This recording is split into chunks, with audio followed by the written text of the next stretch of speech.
400 কোটি নয়, শেখ হাসিনার সেই পিয়নের ব্যাংক অ্যাকাউন্টে জমা হয় 626 কোটি টাকা। সাবেক প্রধানমন্ত্রী শেখ হাসিনার আলোচিত সেই পিয়ন জাহাঙ্গীর আলমের ব্যাংক হিসাবে 626 কোটি 65 লাখ টাকা লেনদেন হয়েছে। এর মধ্যে জাহাঙ্গীর ও তার স্ত্রী কামরুন নাহারের বিরুদ্ধে 24 কোটি টাকার অবৈধ সম্পদ অর্জনের অভিযোগে দুর্নীতি দমন কমিশন দুটি মামলা দায়ের করেছে। মঙ্গলবার দুর্নীতি দমন কমিশনের মহাপরিচালক মোহাম্মদ আক্তার হোসেন গণমাধ্যমকে বিষয়টি নিশ্চিত করেছেন।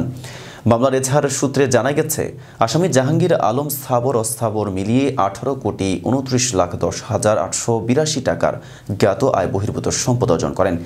জ্ঞাত আয় বহির্ভূত সম্পদ অর্জন করা এবং তিনি ও তার মালিকানাধীন বিভিন্ন প্রতিষ্ঠানের নামে অবৈধ উপায়ে অর্জিত অর্থ ভোগ করার মানসে 8টি ব্যাংকের 23টি হিসাবে সর্বমোট 626 কোটি 65,18,107 টাকা জমা বা ক্রেডিট ও জমা করা অর্থ বিভিন্ন মাধ্যমে উত্তোলন বা স্থানান্তর করে শাস্তিযোগ্য অপরাধ করেন।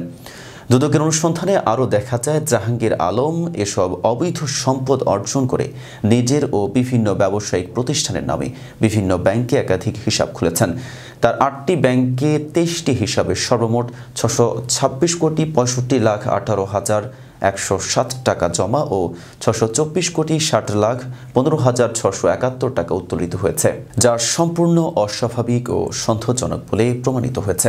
এছাড়া জাহাঙ্গীর আলম তার মালিকানাধীন স্কাই রিঅ্যারেঞ্জ নামে মিউচুয়াল ট্রাস্ট ব্যাংকের একটি চলতি হিসাবে শুধু 2024 সালের প্রথম 5 মাসে 178 কোটি টাকা জমা ও 178 কোটি 93 টাকা উত্তোলন বা ফান্ড ট্রান্সফার করেন। অপর একটি মামলায় জাহাঙ্গীর আলমের স্ত্রী কামরুন নাহারকে আসামি করা হয়, যেখানে বলা হয় তিনি নিজ নামে 6,80,48,642 টাকার অজ্ঞাত আয় বহির্ভূত সম্পদ অর্জন ও সম্পদ ভোগ দখলে রাখার অভিযোগে দুর্নীতি দমন কমিশন আইন 2004 এর 27 ধারা তৎসহ দণ্ডবিধির 109 ধারায় শাস্তিযোগ্য অপরাধ করেছেন।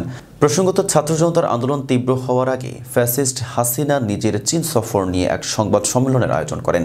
গত 14 জুলাই গণভবনে আয়োজিত ওই সংবাদ সম্মেলনে পিএসসির এক গাড়ি চালক কিভাবে অঢেল সম্পদের মালিক হলেন তা জানতে চেয়ে প্রশ্ন করা হয়।